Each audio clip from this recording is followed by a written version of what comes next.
हर त्योहार के पीछे एक गहरी कथा छिपी होती है और भाई दूज की ये कथा सिखाती है कि सच्चा प्रेम कभी दूरी से कम नहीं होता। आइए सुनते हैं भाई और बहन की एक लोक कथा। एक ब्राह्मण के दो संतानें थी, एक लड़का और एक लड़की। लड़की बड़ी सुशील थी। वह अपने भाई को कभी नाराज होकर बुरा भला नहीं कहती थी।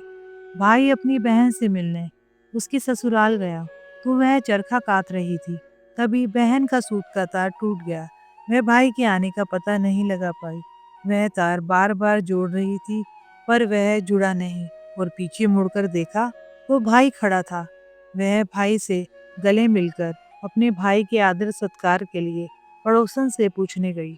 उसने तेल का चोका लगाकर घी में चावल पकाने के लिए कहा, परंतु चोका सूखा नहीं और चावल पके नहीं। एक दूसरी सहेली से पूछने पर गोबर का चोका लगाकर और दूध तथा पानी में चावल डालकर खीर बनाई और भाई को खिलाई। दूसरे दिन भाई के रास्ते के लिए वह चक्की में आटा पीसने लगी। आटे के साथ चक्की में सांप पिस गया, परंतु उसे पता नहीं चला। उसने उस आटे के लड्डू बना दिए और कपड़े में बांध दिए। जब भाई चला गया तो बहन को सांप के पिस जाने का पता चला। वह अपने बच्चों को पालने में सोता छोड़कर भाई की राह पर चल दी। बहुत दूर जाने पर उसे उसका भाई एक पेड़ की छाया में सोता हुआ मिला और पास में पोटली रखी देखी। भाई ने अभी तक कुछ नहीं खाया था। बहन ने सारे लड्डू फेंक दिए और भाई के साथ पीहर चली गई। रास्ते में उसने भारी भारी शिलाएं उतरते देखी।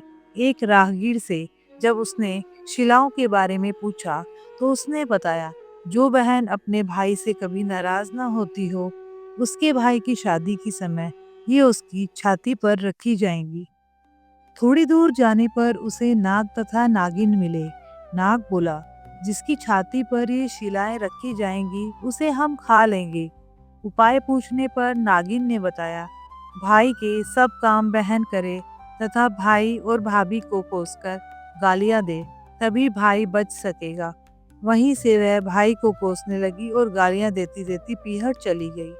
माँ बाप को बेटी का यह व्यवहार अच्छा नहीं लगा। विवाह की लगन आई तो वह भाई को गालियां देती हुई स्वयं लगन चढ़ने लगी और घोड़ी पर बैठ गई। जो ही वह घोड़ी पर बैठी तभी शिलाएं उड़ती हुई आई और पुरुष के स्थान पर नारी को देखकर वापस चली गई। ऐसा देखकर बारात के लोग उसे अपने साथ ले गए। फेरों का समय आया तो उसने भाई को पीछे धकेल दिया और गंदी गंदी गालियां देकर फेरे ले लिए। वह सब काम स्वयं ही कर रही थी, यहाँ तक कि सुहाग रात को भी भाभी के स्थान पर वह खुद सोने चल दी। समय आने पर नाग नागिन उसके भाई को काटने आए। वह तो जानती थी, उसने नाग नागिन को मारने की तैयारी पहले ही कर रखी थी। उनके आते ही दोनों को मारकर जेब में रखकर 3 दिन तक सोई रही। सारे मेहमान विदा हो गए। तब उसकी माँ को उसकी याद आई कि उसे भी विदा करे। विदा के समय उसने माँ की अपेक्षा कर गुस्से से कहा, मैं इतनी नीच नहीं हूँ। उसने मरे हुए सांपों को दिखाकर बताया कि नाग नागिन भाई और भाभी को डसने आए थे। मैंने अपनी जान पर खेलकर भाई के जीवन की रक्षा की है। इसी भाई के पीछे मैं अपने बच्चों को पालने में रोते चिल्लाते छोड़कर आई हूँ। मेरे भाई भाभी को किसी प्रकार का कष्ट न हो। यह कहकर जब लौटने लगी तो माँ और भाई ने उसे रोका और आदर के साथ विदा किया। भाई दूज के दिन चित्रगुप्त की पूजा के साथ साथ दवात और पुस्तकों की भी पूजा की जाती है। अगर कहानी ने दिल छू लिया हो तो लाइक करें, शेयर करें और सब्सक्राइब करें चैनल दी फेस्टिवल्स कथा, क्योंकि हर कथा में छिपा है एक सुंदर संदेश।